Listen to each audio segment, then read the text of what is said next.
Well, today we are tracking a very interesting trend that has taken the beauty market by storm. Well, the permanent makeup industry, or the PMU. Well, the global permanent market or the PMU market is projected to grow from 152 million US dollars in 2024 to 277.8 million US dollars by 2032, exhibiting a CAGR of 7.8% during the forecasted period. Well, to decode this rising trend, I visited the Victress Beauty Lounge to get the first-hand information and demo of the procedures. I also spoke to the co-founders Nikhil Bhanushali and Raman Chohan about the market opportunities in India. So let's go across and take a look at this conversation.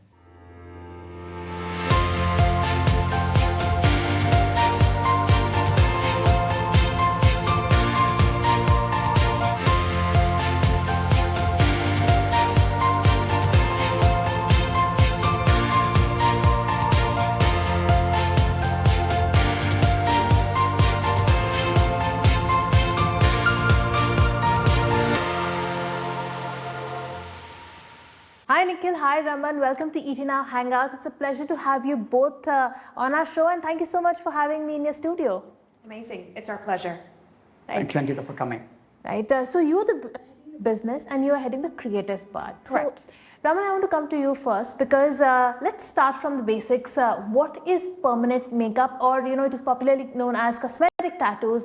It seems to be picking up in India. It's taking the beauty market by storm. For the benefit of our viewers, tell us, what is permanent makeup? Great question, because that is the question that India's asking most recently. So basically what semi-permanent makeup or permanent makeup or cosmetic tattooing is essentially is we deposit pigment in the first layer of our skin. So it mimics the look of makeup and it lasts for 2 to 4 years. We do recommend touch-ups every 12 to 18 months. And we don't go in too much deeper. And this procedure isn't meant to replace regular makeup application, right? It should look natural. Right. It shouldn't look too dark or too bright on your lips. It should always just look natural, because there's real makeup to replace, to make everything look brighter and more bold. So it doesn't replace your evening full glam makeup, the contour, but it can replace your daytime very soft makeup look. Right, and like you said, you need regular touch-up. So how often does one person come for a touch-up, and what are the services that you offer here? Great question. So first, I'll answer your first question. How often does one have to come in for a touch-up? It really depends on, one, their lifestyle, second, their skin type. So when I say lifestyle, I look at the human as do they have their lashes done all the time? Are they wearing full glam makeup? Because then they most probably want a bolder brow. So someone who wants a bolder brow will have to come in for regular touch-ups every 9 to 12 months. And then we break it into skin types: dry, oily, combination, or mature skin type. Okay. So depending on that, so if you have oilier skin type or combination skin type, you'll have to come more often for touch-ups, just because naturally our body pushes out the pigment sooner, right? So I would say 9 to 12 months. Normal skin type, 12 to 18 months at least, sometimes 24 months. Right. And what are the procedures that you offer here? They're divided into like eyebrows, there is eyelashes, lips. Yes. What are the categories? So we offer many beauty services here. So we start off with semi-permanent makeup. In semi-permanent makeup, we do lip neutralization, ombre powder brows, microblading, combination, everything to do with brows, along with permanent eyeliner. Okay. And then when we break it down, we do lashes, various types of lashes. We can go from just a classic natural lash extension to a full glam, full volume lash extension. Or for our very simple women, we do just lash lifts. So if you have nice long lashes, we just lift them. So you don't have to curl them every day. You don't have to wear mascara every day. It's a very natural look. And also for brows, we do brow grooming, anywhere from threading, waxing, and brow laminations, also known as brow lifts, that are actually taking India by a storm again. Right. Yes, so, and then scalp pigmentation for men and women. I just recently got it done myself. So as we start thinning around the crown, it's a great way to add some density. So we can do our hair flip in any way, so we're not self-conscious about it. Hair coloring, exactly. Great question. So hair coloring colors our hair, right? So what scalp pigmentation does is add little dots of pigment on the scalp. So have you heard of hair fibers? Right. So we put pour hair fiber on our on our hairline to make it look thicker. So it gives you that same illusion, but however, you don't have to do it often. You don't have and it doesn't get washed out by... No, and you don't have to put that toxic product on your head every single day. You can just kind of get up and go. You don't have to worry about the monsoons, the sweat, anything. So it just adds a little dots, the illusion of a nice full scalp. It works great.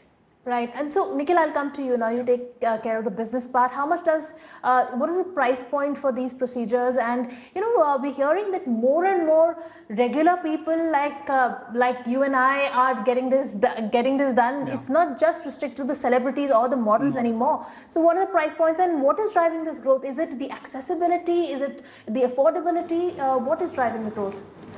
So great question again, because it's three parts. So first part would be, yes, it is for normal people now. Yeah. And initially, a lot of celebrities used to do and get it done from abroad, like maybe go to UK, US, Canada, or Dubai. But India, I fortunately have her from Canada getting these techniques to India now. Yeah. And it's no longer restricted to celebrities. So even people can do it because the accessibility, of course, the results are better than what it were previously. Of course. So previously, people, if your doctors used to do it, or if you makeup artists used to do it, but I think the availability, the accessibility has increased now. There are more artists coming up, so we are into training as well. So we train people, and there are more artists coming up, and new business avenues opening up in this segment. You know, as we're talking about that. We'll talk about that later. Yeah. Okay. So yes, the accessibility, the reach has reached to metro cities and also to two-tier cities now. And what are the price points? So price points are two different price points. So the market being the new market, what has happened is a lot of people have got into this industry without knowing what it is. So they charge very less with that less knowledge. And there is always in India a price point where people want to get cheaper stuff. So they charge anywhere between 5,000, and there are people who are more educated in this segment and more experienced, and the results are far more better than, so they charge anywhere around 25,000 per sitting. So that's the difference, 5,000 to 25,000. So the market is divided into two segments. Right. Also, Nikhil, what is the opportunity, what is the market size for permanent makeup in India? What is the headroom for growth, and what is driving this growth? Amazing questions, because a lot of people asking what am I going to get if I get into semi-permanent makeup. So globally, this market, so beauty industry in general is about $27 billion globally, right? And only semi-permanent makeup market is around $3.6 billion worldwide, and India is catching up like really crazy. Like every year, the moment I speak to you, it's growing. So yeah, India is catching up so nicely because doctors are doing it. Like makeup artists are doing. Everybody wants a piece of the cake. It's more. You can be a freelancer. You can be visiting artist at some place at a clinic. You can open your own clinic or start in your own salon. You don't have to invest reinvest into something. You just have to learn the techniques and add these services there. So it's everything that you can do it right now. Right. So, Nikhil, you mentioned that, that brings me to my next question, that dermats are doing it, there are freelancers who are doing it. Tell us about the competition in this space, because now you have competition from dermats, you also have competition from freelancers and independent artists, and also people like you who are running it in a salon. So, tell us about this competition, and why would someone come to a studio versus go to a dermat? Because, dermats are usually at least considered more qualified as, in terms of, fixing the face or... Right. So great question. Whose market is it anyways? So it's the question, like who has this market share? So dermats are very good in their domain, and the skin domain that they are into, and they probably know more about skin. And but this is a combination of art and science, is what I understand. It's like the brow mapping thing, or the detailed specialization is what is going to take it up, separate from the dermats, because dermats are already into, or even cosmetology are already into Botox, fillers. They've been doing a lot of stuff together, but there's no specialization to it. Nobody's specializing it. Then whoever specializes it gets the bigger share of the market. Right. You know, you specialize this to the core. Like I think she changes the syllabus every 6 months, and due to the Indian skin, the foreign skin, and the research that goes behind doing this is what makes it like set apart from what currently people are doing. No, this is the second time that Raman has said that this is not meant to replace the regular makeup. So this would have no impact on the makeup or the cosmetic industry as such, is what you're saying? No, because you know what? We want to be able to wake up, look fresh, you know, and I woke up like this. yes, exactly. This is like the no makeup look, right? And if we're walking around with really dark eyebrows, or you know, it just doesn't. As you're conversating, so let's say you had really dark eyebrows right now. I'm staring at you, but instead of looking at your eyes, or making eye contact with you, I'll just be staring at your eyebrows, right? And we don't want that for our clients. So our USB is just, you know, the no makeup look. This isn't meant to replace your evening, your full contour, stage makeup. It's not meant to replace any of that. So no, we don't take away any business from the makeup cosmetic or the you know, yes. Right. But Nikhil, what about the dermats then? You know, there was a time when people would go to a dermat to get something fixed, their nose fixed, or probably contouring done, or the shape of the eyebrows done. But now this is another option that has come into the picture right now, which is called permanent makeup, but it's not really permanent. It's like a semi-permanent kind of solution. Does it eat into that share of market? There's a new market coming up altogether. There's the new market is emerged, not taking anything away from the dermats. So even dermats are coming in because they want the share of this market, because this market is becoming huge. Right. Sorry, I'd like to say there are complementary services. So let me do a deep dive. So there's fillers and there's Botox. Right. And there's semi-permanent makeup. They actually don't clash at all. There's a place for both. So if you are someone who gets Botox done to adjust the shape of your eyes or make them more even, more balanced, then semi-permanent makeup complements it. All my clients outside of India get both done. Oh, okay. Okay? Because if one eyebrow sits here, one sits here, I can't move this one here, right? So both services complement each other. And then if we talk about filler, lip neutralization and filler look so beautiful together. Right, so again, they're complementary services. Right. No one's taking business away from anyone. We actually work really closely with doctors and registered nurses in Canada, so we refer business back and forth all the time. They're very complementary services. They run parallel. They don't crisscross at all. Right. Yeah. Okay. Yeah. Also, Raman, from you, I think a lot of people must be wanting to know who are watching this or who are planning to try their hand out at this. Is that what are the side effects? So you said that it's great question. For the lips and for the eyebrows you use pigments. What are these pigments? Do they have any side effects? No, so they have no side effects. They are made mostly with glycerin, which is just all of our cosmetics. Our facial products have it, so there are no side effects to it. However, there are a few things we need to keep in mind. For an example, if you are prone to getting herpes or cold sores on your lips, this will most definitely bring them out for a short period of time. So we recommend everybody to go to their doctor prior and take something, right?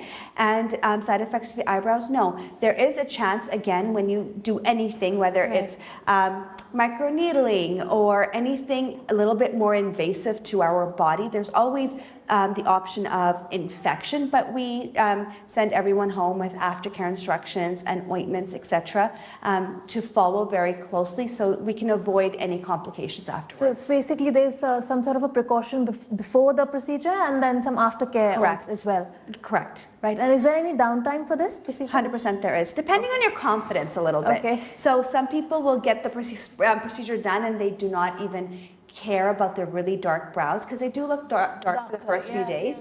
They just carry it really well. And other people stay home for 7 days. So it really depends. Even with lips, they are swollen for 2 days. Some people love that look, so they don't care. And some people will stay home and allow it to heal. They'll schedule their appointments accordingly. Okay, so which procedure is it's the hottest in the market, or it's a complete sellout, or what is the hottest trend right now? Okay, so eyebrows are a trend right now. Right, microblading as they call it. Microblading, ombre powder brows. I would say, microblading is such an old school term now. Right. I learned microblading over a decade ago. It's actually not made for Indian skin at all. So I try to not use that word as I want to re-educate our population here.